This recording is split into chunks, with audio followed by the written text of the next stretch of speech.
하나님의 말씀입니다. 예레미야 31장 31절에서 34절 말씀. 여호와의 말씀이니라. 보라, 날이 이르리니 내가 이스라엘 집과 유다 집에 새 언약을 맺으리라. 내가 그들의 땅에서 인도하여 내던 땅에 뱉을 수 없다 뱉지 아니할 것을 내가 그들의 말씀이 되었으므로 그들이 내 언약을 지켰으리라. 여호와의 말씀이니라. 그러나 그날 후에 내가 이스라엘 집과 맺을 언약은 이러하니 곧 내가 나의 법을 그들의 속에 두며 그들의 마음에 기록하여 나는 그들의 하나님이 되고 그들은 내 백성이 될 것이라. 여호와의 말씀이니라. 다시는 각기 이웃과 형제를 가리켜 이르기를 너는 여호와를 알라 하지 아니하리니 이는 작은 자로부터 큰 자까지 다 나를 알기 때문이라. 내가 그들의 악행을 사하고 다시는 그 죄를 기억하지 아니하리라. 여호와의 말씀이니라. 아멘. 다 함께 기도하겠습니다. 하나님 아버지, 은혜와 사랑을 감사합니다. 복되고 거룩한 주일 하나님 앞에 나와 예배합니다. 우리 가운데 거하시며 영광 홀로 받아 주옵소서. 참으로 우리가 하나님을 더욱더 알기를 사모하오니 성령 하나님 우리의 눈과 귀를 열어주셔서 하나님을 알 수 있도록 가르쳐 주시고 우리의 눈을 열어 하나님의 영광을 볼 수 있도록 은혜 베풀어 주시옵소서. 우리가 하나님을 알므로 하나님을 뜨겁게 사랑하여 그 무엇보다도 하나님을 먼저 찾고 하나님을 먼저 바라보며 하나님을 사랑하는 마음으로 충만할 수 있도록 은혜를 더하여 주시옵소서. 우리가 하나님을 사랑함으로 하나님의 말씀에 겸손하게 순종하고자 우리의 의지를 들여 결단하는 시간 되도록 우리에게 은혜 베풀어 주시옵소서. 참으로 하나님 아버지 가운데 교회를 여기까지 인도하심을 감사합니다. 목회자를 세우시고 동역자들을 붙여주시며 우리 하나님께서 오늘에까지 이르게 하셨사오니 앞으로도 인도하실 줄로 믿습니다. 우리가 나아가야 할 곳과 함께 만나야 할 동역자들과 섬겨야 할 지역들을 보게 하시고 참으로 우리가 하나님 앞에서 겸손하게 하나님의 나라를 세우는 일에 쓰임 받을 수 있도록 은혜 베풀어 주시옵소서. 하나님 아버지, 이 나라와 민족을 불쌍히 여기시며 세우신 위정자들에게 겸손함을 주시며 코로나19로 인하여 참으로 우리 모두가 다 하나님을 경외하는 마음을 갖게 하여 주시고 겸손하게 이 어려움을 극복하고 이겨나갈 수 있는 힘을 허락하여 주시옵소서. 하나님 아버지, 불쌍히 여기시고 멀리 미얀마에 있는 영혼들을 긍휼을 베푸셔서 저들에게 자유와 평화와 그리고 코로나19로부터의 위협으로부터 이겨낼 수 있는 힘을 허락하여 주시옵소서. 우리 하나님께서 함께 하시고 하나님의 사람들 세우시며 주님의 몸된 교회들을 통하여 이 일들을 이루어 주시옵소서. 온전히 우리 하나님께서 은혜 베풀어 주시기를 원합니다. 도와 주시옵소서. 이 시간도 우리와 함께 하시고 영광 가운데 주님의 임재가 있기를 원하오며 우리 주 예수 그리스도의 이름으로 기도하옵나이다. 아멘. 걸어서 성경 속으로 성경여행 32번째 시간입니다. 오늘은 예레미야서를 중심으로 새 언약 예고를 우리 함께 살펴보도록 하겠습니다. 그동안 열심히 달려왔는데요. 이제 중요한 전환점에 이르렀습니다. 우리는 성경을 통일성 있게 보기 위하여 한 가지 주제를 따라 성경을 살펴보고 있습니다. 그것은 하나님 나라의 역사입니다. 우리가 땅을 딛고 시간의 흐름 가운데 살고 있는데 성경 또한 그러합니다. 역사성을 가지고 예레미야서가 하나님 나라의 역사에서 어느 시간대에 흘러가고 있는지, 그리고 하나님의 나라가 어떻게 시작되었고 발전되어지며 이제 완성으로 나아가는지 그 모습들을 오늘 살펴보려고 합니다. 오늘 하나님 나라의 역사에서 중요한 전환점이 있음을 좀 더 집중적으로 살펴보겠습니다. 먼저 역사를 살펴보면 우리가 성경의 전체적인 시간의 흐름들을 시대 구분하는 기준이 있습니다. 그 기준은 바로 언약입니다. 하나님께서 하나님 나라를 다스리시는 그 법으로서 선포되어지는 것 하나가 언약입니다. 그 언약을 따라서 시대를 구분하고 이제 다윗 시대에서 포로 시대로 넘어가는 그 대목에 있음을 바라보며 이제 우리가 하나님 나라의 한 대목이 바뀌어가는 모습을 보게 될 것입니다. 역사 가운데 BC 586년에서 AD 1년, 그러니까 바벨론 포로로 붙잡혀가는 그 시점에서 예수 그리스도의 초림까지의 기간을 우리가 포로 시대라고 시대를 구분지어 볼 수 있겠습니다. 그것의 근거는 오늘 우리가 중요한 언약으로 삼고 있는 새 언약에 대한 예고 때문입니다. 오늘 그것을 예레미야서를 중심으로 살펴보겠습니다. 물론 예레미야는 BC 7세기, 6세기 이렇게 서로 걸쳐지는 가운데에 있습니다. 그럼에도 불구하고 예레미야를 중심으로 시대가 구분되어진다고 보며 그렇게 나누어 보려고 합니다. 동일하게 새 언약이 예고가 되어지지만 창조 언약부터 아담 언약, 노아 언약, 아브라함 언약, 모세 언약, 다윗 언약 이 모든 것들이 예레미야서에서도 동일하게 나타나고 성취되어지는 모습은 여전히 있음을 우리가 바라보게 됩니다. 그러는 가운데에 변화가 있어지고 갱신이 일어나며 참으로 그 언약의 새로운 적용들이 나타나는 모습들을 바라볼 수 있습니다. 그러므로 우리는 시대마다 하나님께서 주시는 언약들을 살펴보고 그렇게 하나님께서 하나님의 나라를 다스리고 계시는구나 하는 것을 발견할 수 있기를 바랍니다. 오늘 우리가 다루게 될 예레미야서를 살펴보면 이것 또한 크게 두 가지로 구분해 볼 수 있겠습니다만 오늘 제가 구분한 것은 세 가지로 구분해 보았습니다. 첫 번째는 예레미야서 1장 41장에서부터 45장까지의 내용으로서 하나님의 백성에 대한 공의를 선포하고 있음을 우리가 발견합니다. 그리고 46장에서 51장까지는 열방과 바벨론에 대한 공의로움이 선포되고 있음을 바라보게 됩니다. 마지막 한 장은 공의의 성취와 소망의 은혜가 담겨 있음을 조금 더 따로 떼어서 설명하고 있다고 보여집니다.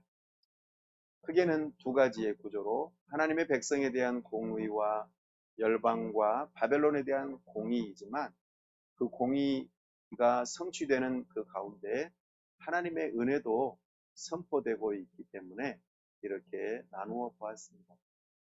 그래서 예레미야서의 가장 주된 주제라고 말할 수 있는 것은 하나님의 공의가 이제 성취되고, 그러는 가운데에서도 하나님의 은혜가 있음을 우리가 예레미야서를 통하여 발견할 수 있습니다. 그러니 예레미야서를 생각할 때마다 기억하실 것은 하나님의 공의가 반드시 성취된다. 그리고 그 가운데서도 은혜가 선포되어짐을 우리는 기억해야 할 것입니다.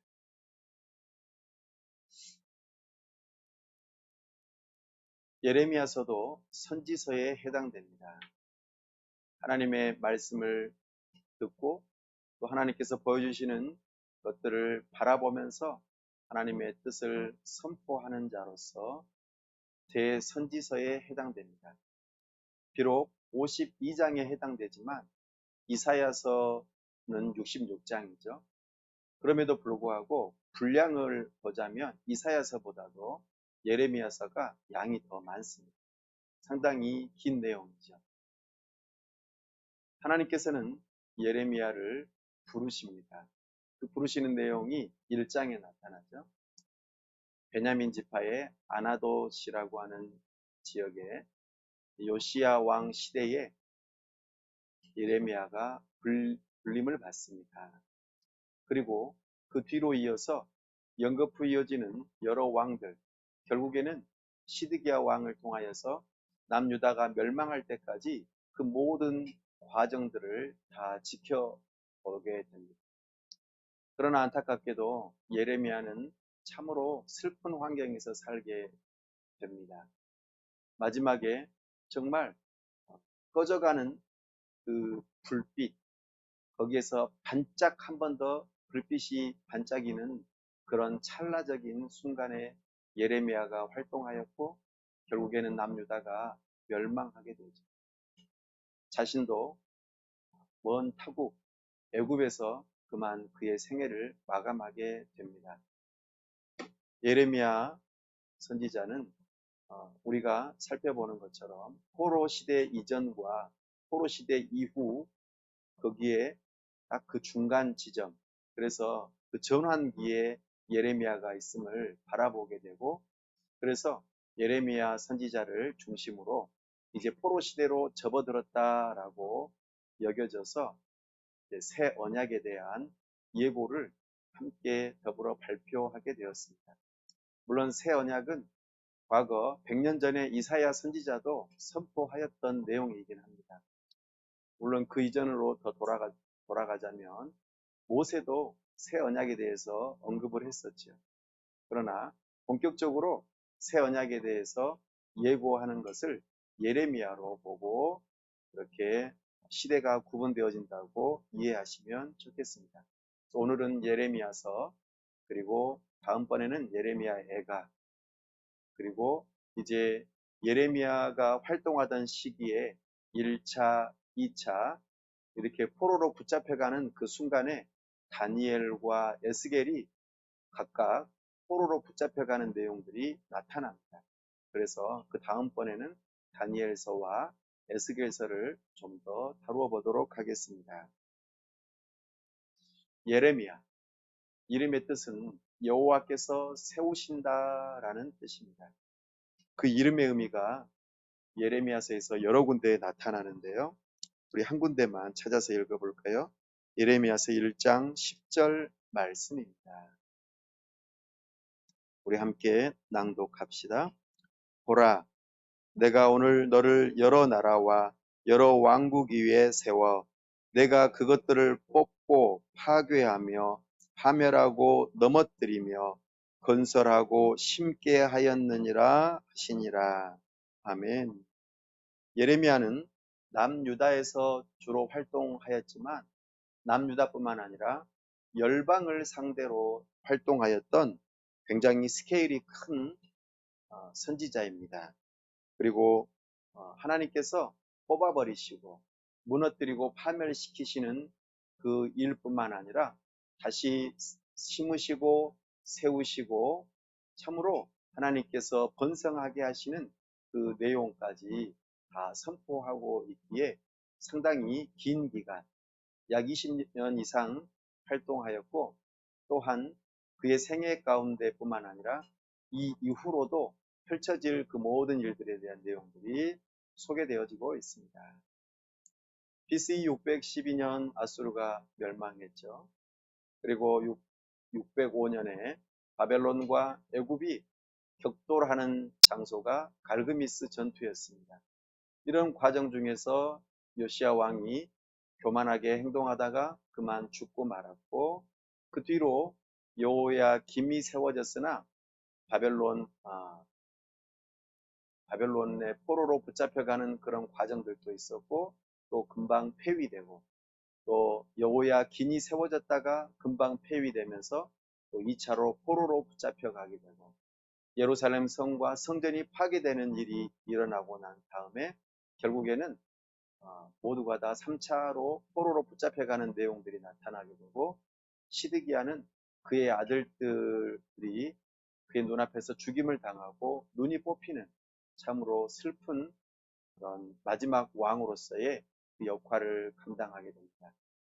그러는 과정 중에서 그다랴 총독이 바벨론에 의해서 세워졌으나 또 독립을 꾀하는 유다에서 이스마엘이라는 사람을 통하여 살해하게 되고 또 그러는 과정에서 어떻게 할까 생각하고 예레미야에게 물었는데 예레미야는 바벨론에게 투항하고 그리고 항복하라고 말했지만 그들은 말을 듣지 아니하고 애굽으로 피난하게 되고 그리고 그때에 예레미야를 붙잡아가는 피랍하는 일이 발생합니다. 그리고 결국에는 애굽에서 거의 다 죽게 되고 또 예레미야도 돌아오지 못하고 거기서 죽게 되죠. 예레미야서는 묵시문학에 해당되고 시와 수필 여러 가지 다양한 장르의 문학적인 기법들을 사용하였습니다. 그리고 또 중요한 것은 예레미야가 직접 썼다기보다 서기관 바룩을 고용하여서 예레미야서를 기록하였다 하는 것입니다. 그래서 예레미야의 동역자 중에 한 사람인 바룩이 그동안 써왔던 내용들을 예레미야를 통하여서 써왔던 내용들을 바룩이 편집하였다는 것을 기억해 보시면 좋겠습니다.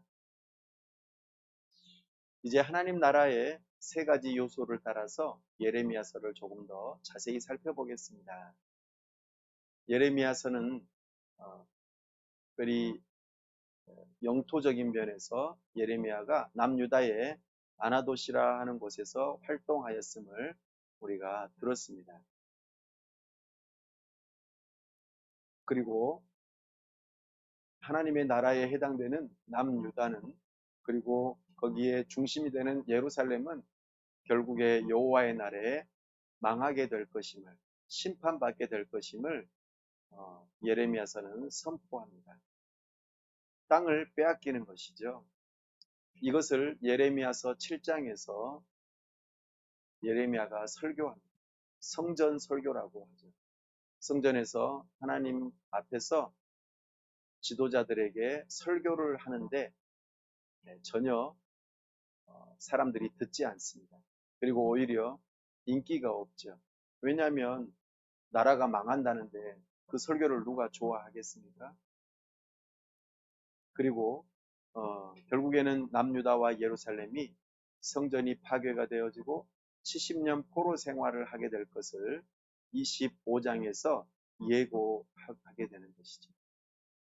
결국에는 34장과 45장 사이에 예루살렘이 포위가 되고 계속해서 포로로 붙잡혀가게 되다가 결국에는 멸망하는 모습을 52장에서 우리에게 보여줍니다. 이렇게 하나님의 나라의 모형으로서 그동안 하나님께서 세우셨던 이스라엘 나라가 결국에는 망하게 되는 모습을 예레미야서를 통해서 발견합니다. 우리가 삶을 살아가면서 새로운 집에 들어가려면 우리가 먼저 살펴보아야 할 집이 있습니다. 그것은 모델하우스입니다. 모델하우스에 가보면은 내가 살려고 하는 집은 앞으로 이렇게 생길 거야. 여기에 침대가 있고, 여기에 화장실이 있고, 여기에 거실이 있고, 이런 것들을 미리 모형으로 살펴보게 되죠. 이런 거를 모델 하우스라고 합니다. 하나님께서는 하나님의 나라의 모델 하우스, 모형으로서 이스라엘 나라를 세우셨습니다. 그러나 모델 하우스로서의 역할을 제대로 하지 못하는 그 모습에 하나님께서는 그 모델 하우스를 이제 파괴하고 쓰러뜨려 버리는 그 일들을 하게 됩니다. 왜일까요? 이제 진짜 하나님의 나라를 세우기 위해서입니다. 그래서 하나님 나라의 원형을 건설하기 위해서 준비하는 기간으로 이 포로 시대를 사용하고 싶어 하십니다. 그래서 하나님께서는 모세 언약을 따라서 하나님의 법을 지키지 않는 그들을 그 땅에서 토해내서 이방 나라의 포로로 붙잡혀 가게 하겠다 하는 그 모세의 언약을 실행하시고 성취하시는 모습을 이 예레미야서를 통하여서 보여주시는 것입니다. 이제 모델하우스가 파괴가 되고 하나님께서는 진짜 집을 짓는 하나님 나라를 건설하시는 그 일의 준비 과정으로서 포로 시대를 지나가게 하십니다. 그래서 성전을 중심으로 살아가던 사람들이 이제는 포로로 흩어져 살기 때문에 성전으로 되돌아갈 수 없고 성전을 중심으로 예배할 수 있는 문화가 이제는 회당을 중심으로 몇몇 사람들이 모여서 하나님의 말씀을 읽고 묵상하고 가르치고 배우며 그렇게 절기를 지켜나가는 그런 회당 중심의 문화로 바뀌어가는 것을 보게 됩니다. 이 회당 중심의 문화는 훗날 70년 뒤에 포로에서 해방되어지고 나라가 다시 회복되고 성전이 건축됨에도 불구하고 성전과 더불어 회당 중심의 문화가 여전히 있게 되어지고 예수님 오실 때까지도 회당이 있음을 우리가 발견합니다. 이렇게 하나님 나라의 영토적인 모습은 이런 형태로 바뀌어가는 것을 우리가 이 포로 시대에 주로 특징되게 발견되는 하나의 모습입니다. 남유다와 예루살렘이 먼저 멸망하지만 그 주변 나라들, 지난번에 스바냐서를 통하여 말씀하셨던 것처럼 열방과 바벨론 또한 멸망하게 될 것임을 말씀하십니다. 하나님께서는 바벨론을 들어서 남유다와 예루살렘이 멸망되게 하셨지만 그 주변 나라들 또한 바벨론을 통하여 심판하시는 모습이 46장에서 49장에 나타남을 바라보게 됩니다. 그리고 그 심판의 도구로 사용하셨던 바벨론 또한 결국에는 심판받게 되고 갑작스럽게 망하게 되는 모습을 우리에게 50장에서 51장에 그렇게 살펴보도록 해주십니다. 그래서 제국이 영원한 제국은 없다는 것을 우리에게 보여주죠. 그래서 그 뒤로 바벨론 나라 그 뒤로 메데 바사 페르시아 제국이 형성이 되어지고 페르시아 제국을 통하여 하나님의 그 포로 시대에 어떤 모습들이 일어나는지 우리로 하여금 발견하게 하죠. 페르시아를 통하여서 70년 동안 포로 생활을 청산하게 하시고 고국으로 돌아오게 하고 어느 정도의 그 나라를 회복하고 성전을 세우는 일을 하면서 하나님 나라의 원형을 준비하는 과정들을 거쳐가게 됩니다. 그러나 거기에서 완벽하게 이루어지지 않죠. 또 계속해서 식민지 상태에 머무르게 됩니다. 그래서 헬라 제국, 그리스의 지배를 받게 되어지고 나중에는 로마 제국의 지배를 받게 되어지며 예수님께서 이 땅에 오셔서 하나님 나라의 원형을 세우시는 그 시기까지 지속적으로 식민지 상태에 머무르게 하시는 모습을 우리는 발견할 수 있습니다. 하나님 나라의 두 번째 요소인 백성에 대해서 살펴보겠습니다. 주된 내용은 이것입니다.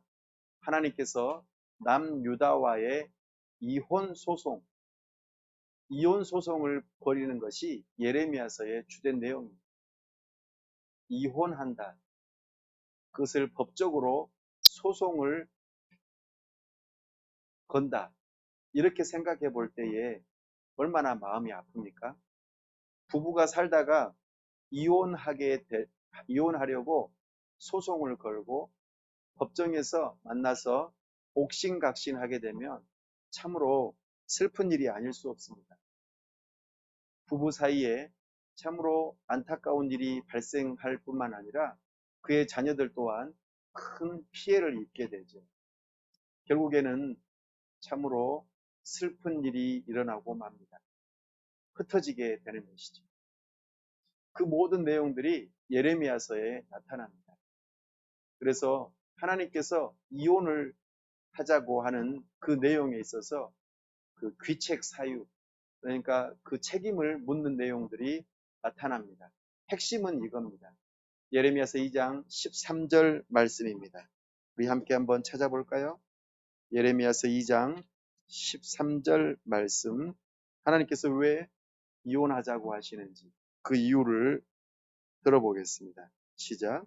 내 백성이 두 가지 악을 행하였나니 곧 그들이 생수의 근원되는 나를 버린 것과 스스로 웅덩이를 판 것인데 그것은 그 물을 가두지 못할 터진 웅덩이들이니라. 아멘. 하나님을 버렸다는 것입니다. 남편 되는 하나님. 참으로 하나님께서 너희는 내 백성이 된다 하는 그 말씀, 출애굽 당시에 그렇게 구원하신 그 하나님을 지속적으로 계속해서 외도하고 버리고 계속해서 버리는 모습이 있었다 하는 것이죠. 하나님은 어떤 분이셨습니까? 생명의 근원이 되십니다. 그 생명의 근원 되시는 하나님을 버린다는 것이죠. 외도하고 불륜을 행하고 결국에는 스스로 음녀가 되어버리는 이 남유다의 모습, 이것 때문에 하나님께서는 이혼의 소송을 거신다 하는 것입니다. 그뿐만이 아닙니다. 그로 인하여 발생되어지는 수많은 죄악들이 있다는 것이죠. 도둑질하고 살인하고 간음하고 우상 숭배하고 결국에는 하나님의 집을 도둑의 소굴로 삼는 일이 있었다고 말씀하고 있습니다. 이것이 예레미야를 통하여 하나님께서 남유다를 향하신 하나님의 뜻을 선포하고 있음을 우리가 바라보게 되어집니다. 우리 예레미야서 7장 11절 말씀을 함께 낭독해 보겠습니다. 시작. 내 이름으로 일컬음을 받는 이 집이 너희 눈에는 도둑의 소굴로 보이느냐? 보라, 나 곧 내가 그것을 보았노라. 여호와의 말씀이니라. 아멘. 이거 누가 하신 말씀 같지 않습니까? 예수님께서 요한복음에서 노끈으로 채찍을 만들어 하나님의 집에서 양과 염소와 비둘기를 파는 사람들, 종교 지도자들과 밀착 관계에 있는 여러 상인들과 흠 있는 여러 재물들을 팔아내고 참으로 도둑의 소굴로 삼았던 그 모습에 예수님께서 분개하시면서 표현하셨던 내용이 바로 이 예레미야서의 7장 11절 말씀의 내용입니다. 그리고 인간을 향하여서 얼마나 악한지, 만물보다 거짓되고 부패한 마음을 가진 자가 인간이라고, 도대체 고칠 수 없는 그 죄인의 본질, 회개하기 싫어하는 그 모습들이 가득 담겨 있는 것을 고발하고 그로 인하여서 이혼할 것을, 그래서 너희들이 이제 포로로 붙잡혀가게 될 것임을 말씀하고 있는 것이지요. 충분히 이혼할 만한 사유가 있는 것입니다. 이렇게 하나님께서는 아주 길고 지루한 이런 소송이 즉 소송에 관련된 내용들을 예레미야서를 통하여서 참으로 슬프게 말씀하고 있음을 우리에게 보여주고 있는 것입니다. 참으로 안타깝죠. 우리 예레미야서 17장 9절 말씀부터 11절 말씀까지 함께 살펴보겠습니다. 17장 9절입니다. 만물보다 거짓되고 심히 부패한 것은 마음이라. 누가 능히 이를 알리오마는 나 여호와는 심장을 살피며 폐부를 시험하고 각각 그의 행위와 그의 행실대로 보응하나니 불의로 치부하는 자는 자고새가 낳지 아니한 알을 품음 같아서 그의 중년에 그것이 떠나겠고 마침내 어리석은 자가 되리라. 아멘. 이 말씀도 사도 바울이 로마서 말씀에서 인용하고 있습니다. 만물보다도 거짓되고 부패한 인간의 마음, 참으로 이것이 우리의 마음인 것을 예레미야서를 통하여 고발하고 있습니다. 우리 하나님께서는 우리의 심장을 살피십니다. 우리 하나님께서는 우리의 폐부를 시험하십니다. 그리고 우리가 행한 대로 보응하시겠다 말씀하십니다. 우리 하나님께서 우리의 마음과 폐부를 살펴보고 계십니다. 어느 누가 감히 하나님 앞에 설 수 있겠습니까? 어느 누가 깨끗하다고 자랑할 수 있겠습니까? 이것이 남유다, 곧 우리 자신의 모습인 것을 발견합니다. 지도자들이 더 악합니다. 자기 자신의 신분을 권력으로 삼고 거짓 예언하면서 참되게 하나님의 말씀을 전하는 예레미야를 핍박하고 가두고 결국에는 죽음에까지 이르게 하는 모습인 것을 우리가 발견합니다. 사랑하는 여러분, 오늘 우리는 이 하나님의 소송을 귀담아 들어야 되고 아프게 들어야 할 것입니다. 이런 하나님의 백성들을 향하여 심판하시겠다 말씀하시죠. 뽑아버리겠다, 무너뜨리시겠다. 그 일들로 하나님께서는 너희들은 스스로 평강하다 말하지만 평강이 너희에게 없음을 말씀하십니다. 하나님이 없는 그들에게는 평강이 없습니다. 여러분들은 마음에 평안이 있으십니까? 하나님께서는 토기장이로서 마음대로 흠이 있는 그릇을 깨뜨리시는 것처럼 우리의 인생 또한 깨뜨려 버리시겠다고 말씀하십니다. 예레미야서 19장 11절 말씀 함께 읽어보십시다. 시작. 그들에게 이르기를 만군의 여호와께서 이와 같이 말씀하시되 사람이 토기장이의 그릇을 한번 깨뜨리면 다시 완전하게 할 수 없나니 이와 같이 내가 이 백성과 이 성읍을 무너뜨리리니 도벳에 매장할 자리가 없을 만큼 매장하리라. 아멘. 하나님께서는 죄악된 인생을 향하여 뽑아버리시고 무너뜨리시고 매장지가 없을 정도로 강력하게 죽이시겠다고 말씀하십니다. 우리는 이 경고를 가볍게 보지 말아야 할 것입니다. 참으로 하나님의 나라가 완성으로 나아가는 그 시점에 우리는 하나님의 진노와 심판의 경고가 점점 더 세지고 있음을 바라보아야 합니다. 그리고 결국에는 이 남유다는 바벨론의 포로로 붙잡혀가게 될 것을 예레미야서 25장에서 예고하고 있음을 우리는 간과해서는 안 될 것입니다. 거짓 선지자들은 절대로 그럴 일이 없다. 우리 하나님께서 우리에게 평안을 주시고 우리를 보호하신다 거짓말을 하지만 예레미야는 분명하게 하나님의 말씀을 듣고 선포하십니다. 결국에는 이 일이 예레미야서 52장에서 실행되고 있음을 우리에게 보여주십니다. 우리 예레미야서 25장 11절 말씀 함께 읽어보십시다. 예레미야서 25장 11절입니다. 시작. 이 모든 땅이 폐허가 되어 놀랄 일이 될 것이며 이 민족들은 70년 동안 바벨론의 왕을 섬기리라. 아멘. 하나님께서는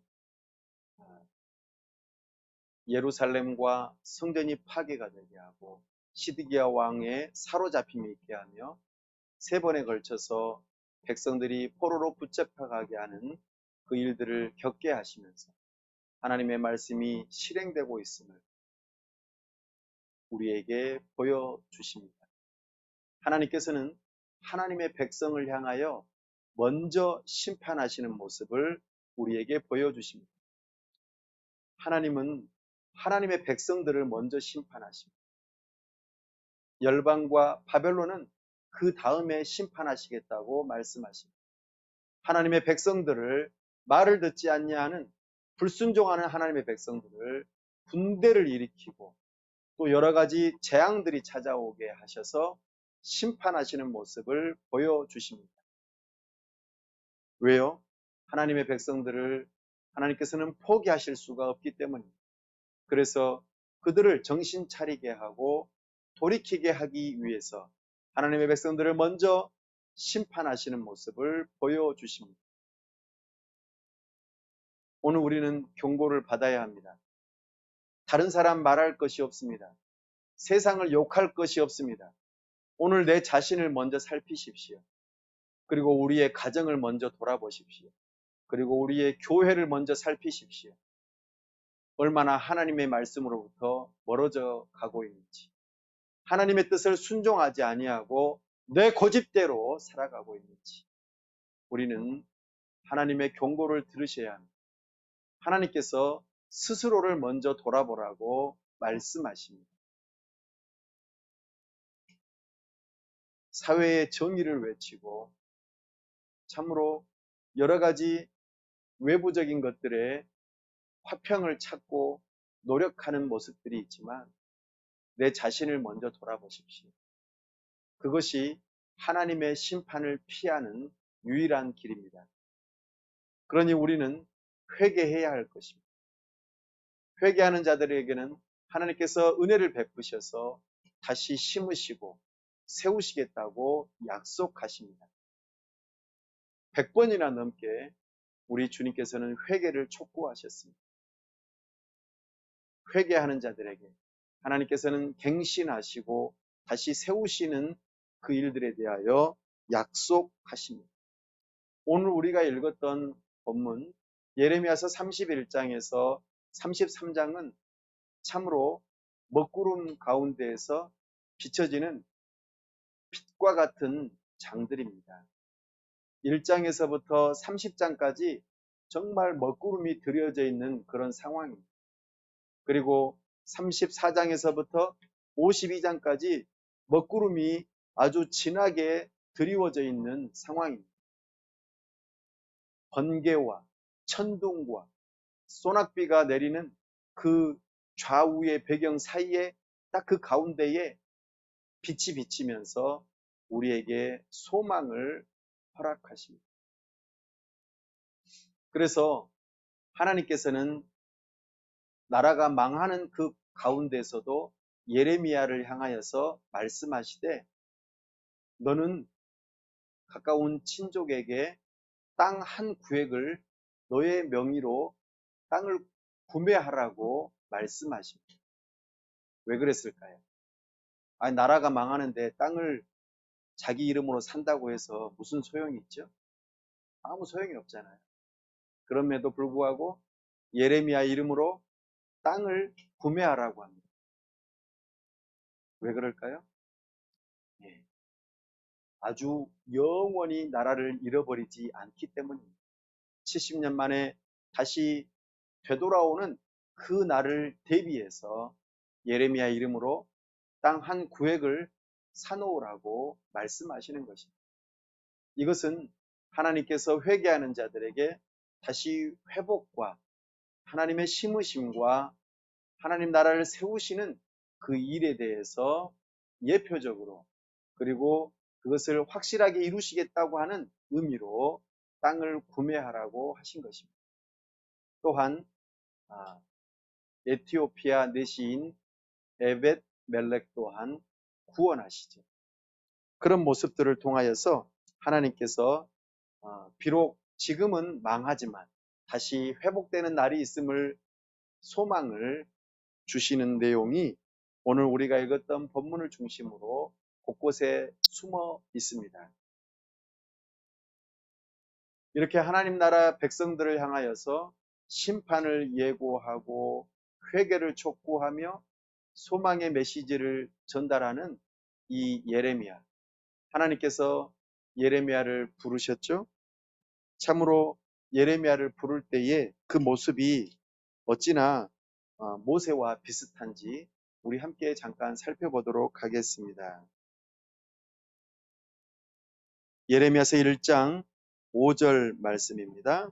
앞으로 다시 한번 가서 예레미야서 1장 5절 말씀 살펴보시죠. 시작. 내가 너를 모태에 짓기 전에 너를 알았고 내가 배에서 나오기 전에 너를 성별하였고 너를 여러 나라의 선지자로 세웠노라 하시기로. 하나님께서 이미 택하셔서 부르시는 모습을 바라보게 됩니다. 하나님께서는 이 세상에 태어난 사람들을 향하여 계획이 있으십니다. 오늘 이 시대를 21세기를 살아가는 이 시대에 우리를 부르신 그 부름의 목적이 있다는 것입니다. 하나님께서 나를 이 땅에서 특별히 대한민국에서 이 남북이 분단되어지고 또한 코로나19가 창궐하는 이 시대에 우리를 부르신 그 부름의 목적이 무엇일까요? 하나님 앞에 우리는 기도하며 시대적인 부름, 특별히 하나님 나라를 세우는 하나님의 백성으로서 내가 주님의 몸된 교회 안에서 무엇을 할 수 있을지 생각해 보시기 바랍니다. 하나님의 말씀을 선포하고 가르치며 위에서 기도하고 주님의 몸된 교회를 세우는 일을 위하여 격려하고 돌아보고 전도하고 참으로 착한 일들을 하면서 우리는 만나는 사람들을 향하여 우리를 향하신 하나님의 뜻들이 있음을 기억하시기 바랍니다. 이런 부르심 앞에 예레미야는 이렇게 화답합니다. 6절입니다. 내가 이르되 슬프도소이다. 주 여호와여 보소서 나는 아이라 말할 줄을 알지 못하나이다 하니. 아멘. 예레미야는 자기 자신을 가리켜 아이라고 말합니다. 하나님 저 어린애예요. 무슨 말을 해야 될지 모르겠어요. 그렇습니다. 선지자는 자기 말을 하는 사람이 아닙니다. 하나님의 말씀을 전하는 자입니다. 그렇기 때문에 자기가 스스로 연구해서 말하는 사람이 아닙니다. 하나님의 말씀을 듣고 그 말씀을 그대로 전하는 자이죠. 이 부르심 앞에 참으로 예레미야는 반역자라는 오명을 쓰고 살아갑니다. 눈물을 많이 흘려서 눈물의 선지자라는 별명도 있습니다. 그리고 자기 자신의 그 반역자라는 오명이 벗겨지기까지 오랜 세월 동안 인내하는 선지자였습니다. 우리 하나님께서는 예레미야를 향하여서 너는 아이라 말하지 말고 내가 너를 누구에게 보내든지 너는 가며 내가 내게 무엇을 명령하든지 너는 말할지니라 말씀하십니다. 예레미야는 이 하나님의 부르심 앞에 겸손하게 순종합니다. 예레미야 7장 1절에서 8장 3절에서는 성전에 가서 지도자들을 향하여 회개를 촉구하죠. 그러나 사람들이 오히려 예레미야를 공격합니다. 또 26장 8절에서 15절에서도 동일하게 성전에서 회개를 촉구하죠. 그러나 종교 지도자들이 그를 잡아서 죽이려고 합니다. 결국에는 가둬버리죠. 우물에 빠뜨려 죽여버리려고 합니다. 이처럼 예레미야는 고난의 연속이었습니다. 이런 모습을 우리는 바라볼 때에 예레미야의 모습에서 우리 예수님의 모습이 오버랩이 됩니다. 예수님께서 예레미야가 이렇게 성전에서 회개를 촉구하고 설교하였던 것처럼 우리 예수님께서도 이렇게 회개를 촉구하셨죠. 그러나 바리새인들과 종교 지도자들은 예수님을 경계하고 오히려 죽이려고 하는 모습을 보여주었습니다. 예레미야는 하나님의 말씀을 전달하고 선포할 때에 고향 마을에서 음모를 꾸미고 예레미야를 죽이려고 하는 그 모습들도 겪게 됩니다. 우리 예수님께서도 갈릴리 나사렛에서 고향 마을에서 하나님의 말씀을 선포하자 고향 마을 사람들이 어떻게 했습니까? 낭떠러지에 떨어뜨려 죽이려고 하였습니다.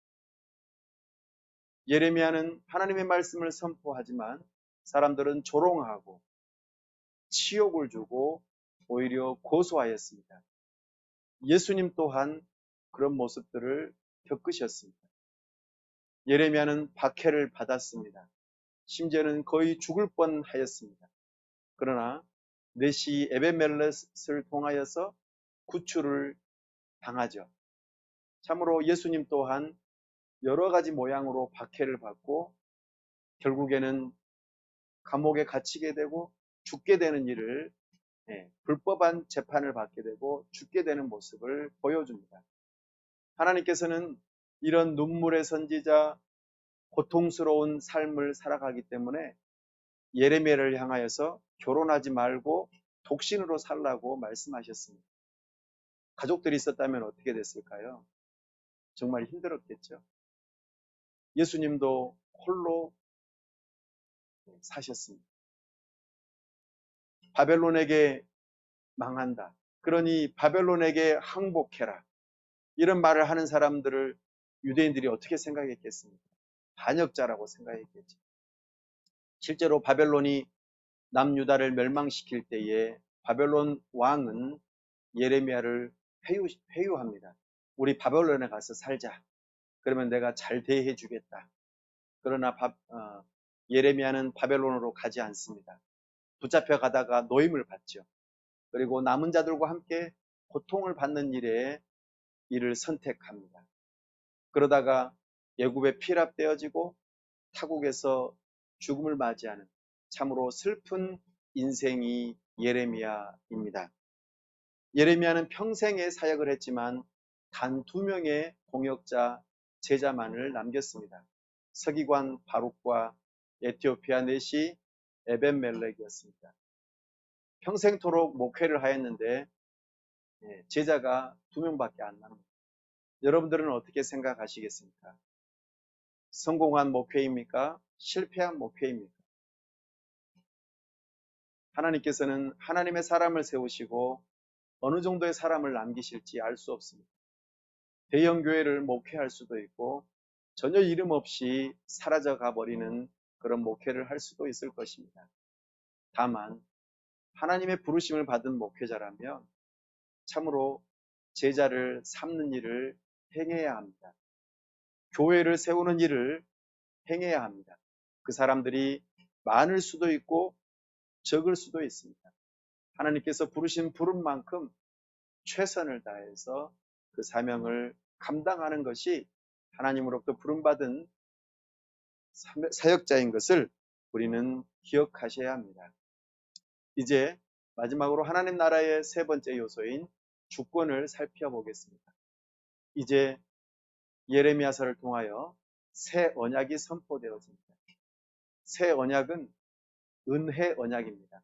고대 근동 왕의 선물 형식을 가지고 있으면서 과거 다윗 언약이나 아브라함 언약이나 다 비슷한 하나님께서 선물로 주시는 언약입니다.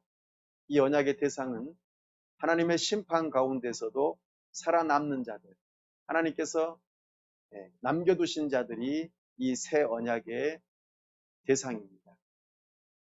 이 새 언약을 하나님께서는 과거 모세를 통하여 주셨던 그 언약은 돌판에 새겨졌었는데 이 새 언약은 사람의 마음판에 새겨진다고 말씀하십니다. 과거 아담의 시대부터 시작하여 다윗 시대까지 주어졌던 그 언약들이 새 언약과 연장선상에 잇되 새롭게 갱신되어지는 모습을 우리는 발견할 수 있습니다. 모세는 신명기 설교에서 30장 6절에서 마음의 할례를 받으면 율법을 지킬 수 있다고 새 언약을 예고하였습니다. 이것을 이사야서 59장 21절에서는 하나님의 영과 말씀이 영원히 함께함으로 예고되어졌습니다. 오늘 우리가 읽는 예레미야서 31장 31절에서 34절, 32장 40절에서는 우리 함께 한 번 더 읽어보겠습니다. 예레미야서 31장 31절 새 언약이라는 용어가 처음으로 등장합니다. 시작. 여호와의 말씀이니라. 보라 날이 이르리니 내가 이스라엘 집과 유다 집에 새 언약을 맺으리라. 아멘. 하나님께서 새 언약을 예고하고 계십니다. 그 날은 언제일까요? 조금 있다가 말씀드리겠습니다. 이 새 언약을 맺는 날을 예고하고 있습니다. 이 언약은 어떤 거라고 했습니까? 32절에는 모세 언약과 비교하고 있습니다. 시작. 이 언약은 내가 그들의 조상들의 손을 잡고 애굽 땅에서 인도하여 내던 날에 맺은 것과 같이 아니할 것은 내가 그들의 남편이 되었어도 그들이 내 언약을 깨뜨렸습니다. 여호와의 말씀이니라. 하나님을 남편으로 비유하고 있습니다. 이혼 소송에 참으로 그 모습을 보여주고 있죠.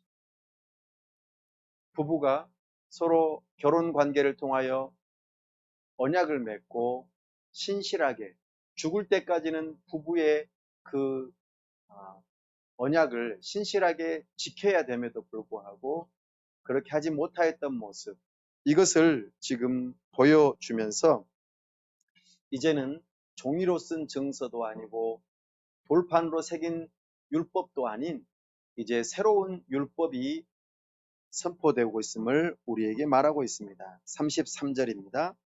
그러나 그날 후에 내가 이스라엘 집과 맺을 언약은 이러하니 곧 내가 나의 법을 그들의 속에 두며 그들의 마음에 기록하여 나는 그들의 하나님이 되고 그들은 내 백성이 될 것이라. 여호와의 말씀이니라. 아멘. 이 내용은 똑같습니다. 하나님께서 우리와 언약을 맺으시는 가장 주된 목적은 하나님께서 우리의 하나님이 되시고 우리는 하나님의 백성이 되게 하기 위해서 언약 관계를 맺으신다는 것이죠. 그런데 이번에는 어떻게 하시겠다고요? 그 언약의 말씀을 우리 마음판에 두시겠다 말씀하십니다. 하나님의 법을 마음에 기록한다. 우리 마음에 기록하면 어떻게 될까요? 이제 34절에 그 효과가 나타납니다. 함께 읽어보겠습니다. 그들이 다시는 각기 이웃과 형제를 가리켜 이르기를 너는 여호와를 알라 하지 아니하리니 이는 작은 자로부터 큰 자까지 다 나를 알기 때문이라. 내가 그들의 악행을 사하고 다시는 그 죄를 기억하지 아니하리라. 여호와의 말씀이니라. 아멘. 하나님의 법을 마음에다가 기록해 버리면 모두가 다 어린아이든지 노인이든지 이제는 하나님을 아는 지식이 생긴다 하는 것입니다. 그럼에도 불구하고 하나님께서는 우리 교회 안에 교사와 목회자를 세우셔서 하나님을 가르쳐 주시는 은혜를 더하십니다. 그리고 하나님의 법이 우리의 마음판에 새겨졌기 때문에 우리가 죄 용서를 받는다고 말씀하십니다. 그리고 32장 40절에서는 이 새 언약을 영원한 언약으로 표현하면서 궁극적으로 하나님과 연합되어진다라고 말씀하십니다. 결혼 관계는 연합을 의미합니다. 남자와 여자가 결혼을 하겠다 이 표현은 서로 연합하겠다라고 하는 것을 의미합니다. 하나님과 우리 사이에 언약을 맺는다는 것 또한 연합을 의미합니다. 하나 되어지는 것이죠. 이것을 예레미야서를 통하여 새 언약을 예고하면서 이제는 전혀 다른 연합을 우리에게 주시겠다 약속하시는 것이죠. 이것이 다다음번에 설교하게 될 에스겔서에서는 비슷하게 이렇게 선포되어집니다. 새 영을 너희 속에 두겠다. 새 마음을 너희에게 주겠다. 굳은 마음을 제거하고 부드러운 마음을 주시겠다. 하나님의 영이 율법을 행할 수 있도록 하게 하시겠다. 이것이 바로 새 언약의 주된 내용입니다. 이 새 언약의 특징을 살펴보면 하나님께 성령을 우리에게 주시겠다라고 약속하시는 내용입니다. 성령이 우리에게 임할 때에 우리의 죄가 용서를 받고 우리의 마음이 새롭게 거듭나서 전에는 우리의 의지가 늘 죄를 향하여 달려갔지만 이제는 우리의 의지가 하나님을 향하여 달려갈 수 있도록 새롭게 거듭나게 해주시겠다고 약속하시는 내용입니다. 하나님의 법을 마음판에 새겨주시겠다. 그리고 지킬 수 있게 이제는 해주시겠다. 하나님의 법이 우리의 마음판에 새겨졌으니 하나님을 아는 지식이 점점 더 더해져 가겠다 말씀하시고 하나님께서 영원토록 떠나지 않겠다고 약속하시며 우리와 연합하시는 그래서 세상 끝날까지 우리와 함께 하시고 성도들은 견고하게 인내할 수 있는 그 인내심을 허락하시겠다고 약속하시죠.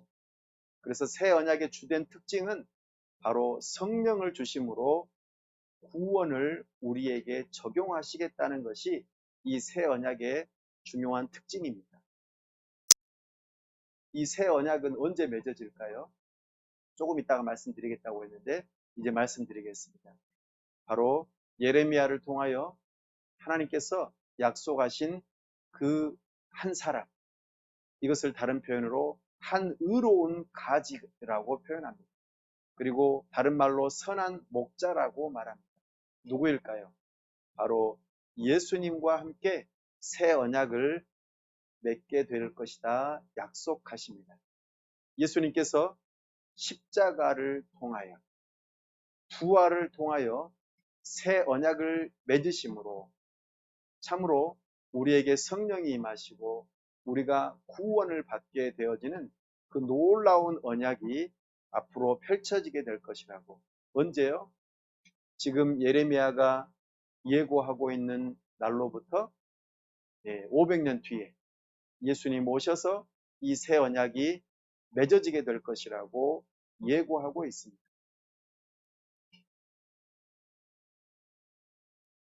우리는 오늘 예레미야를 통하여 복음을 듣습니다. 하나님께서는 여호와의 진노의 잔을 쏟아 부으시겠다고 25장에서 말씀하십니다. 하나님의 집이 먼저 그 진노의 잔을 쏟아 부어지게 될 것이고 열방이 나중에 임하게 될 것이라고 말씀하십니다. 이 여호와의 진노의 잔을 피할 자는 아무도 없습니다. 이런 메시지를 선포할 때에 사람들은 어떻게 반응합니까? 예레미야를 향하여서 멸시와 조롱을 하였습니다. 예수님을 향하여서도 그렇게 하였죠. 결국에는 그들은 망하게 되어집니다. 예레미야는 예루살렘 성을 바라보며 울었습니다. 예수님께서도 이스라엘이 AD 72년 로마 제국의 티투스 장군에 의해서 망하게 될 것을 미리 보시면서 예루살렘 성을 향하여 바라보시며 우셨던 것을 기억해 보십시오. 참으로 하나님의 진노의 잔이 예레미야 시대와 예수님의 시대에 그렇게 나타났던 것을 바라봅니다. 우리에게는 더 이상 소망이 없습니다. 하나님의 진노의 날이 여호와의 날, 심판의 날, 우리 예수님께서 초림 이후에 다시 재림하시는 그날에는 반드시 이루어지게 될 것입니다. 그때에는 더 이상 소망이 없습니다. 그들은 영원한 지옥 형벌을 받게 될 것입니다. 그럼에도 불구하고 아직은 소망이 있습니다. 예수님 다시 오시기 전에 십자가의 죽음과 부활로 새 언약을 맺으러 오신 그 의로운 가지 선한 목자 되신 예수님을 붙들고 믿는다면 여호와의 진노의 잔에서부터 구원을 받을 수 있습니다. 성령이 임하여 참으로 구원을 받을 수 있습니다. 하나님 나라의 백성이 될 수 있습니다. 사랑하는 여러분, 이 경고를 들으시고 어서 복음을 받아 믿으시기 바랍니다. 우리 주 예수 그리스도가 아니면 새 언약의 주인공이신 예수님이 아니고서는 어느 누구도 하나님의 진노의 잔을 피할 수 없습니다. 우리가 아직 죄인 되었을 때 그리스도께서 우리를 위하여 죽으심으로 하나님께서 우리에게 대한 자기의 사랑을 확증하셨습니다. 이 복음을 붙드십시오. 우리가 아직 죄인 되었을 때 우리 주님께서 우리를 위하여 죽으시며 새 언약을 맺으셨습니다. 이 새 언약의 주인공이 되시기를 바랍니다. 이 복음을 붙드는 자에게 참된 생명이 있습니다. 말씀을 정리합니다. 예레미야서는 하나님의 공의의 성취와 은혜가 있음을 우리라 하여금 알게 합니다. 하나님께서는 반드시 공의롭게 심판하시겠다고 하셨고 그 일을 이루셨습니다. 이 일이 더디 이루어진다고 나태하게 생각하지 마십시오. 나중에 믿겠다고 말하지 마십시오. 그날이 언제 올지 모릅니다. 오늘 개인적인 종말이 언제 올지 모릅니다. 오늘 건강하던 사람이 하나님께서 부르시면 언제든지 가야 합니다. 우리가 열심히 노력하던 그 모든 일들을 다 내려놓고 가야만 합니다. 하나님께서 부르시면 다들 가야 합니다. 죽게 되어 있습니다. 우리 예수님 다시 오시면 더 이상 소망이 없습니다. 이 가장 어두운 때에 세움을 받은 예레미야를 통하여 우리는 경고를 들으셔야 합니다. 언약 파기에 따른 길고 지루한 이 이혼 소송을 예레미야서를 통하여서 말씀하십니다. 여호와의 날이 다가오고 있음을 선포합니다. 나는 아니겠지. 나는 아니겠지라고 하며 죄악 가운데 있는 교회여. 하나님의 경고를 들으십시오. 유다와 열방을 향한 공의의 심판이 성취되었음을 기억하십시오. 그러니 어서 옛 언약과 연속되는 새로운 신실한 하나님의 백성에 대한 새 언약의 예고를 들으시고 하나님 앞에 나아오십시오.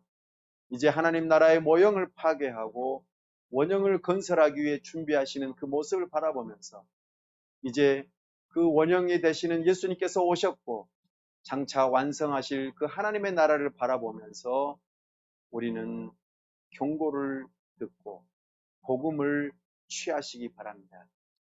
이것이 예레미야서의 말씀입니다.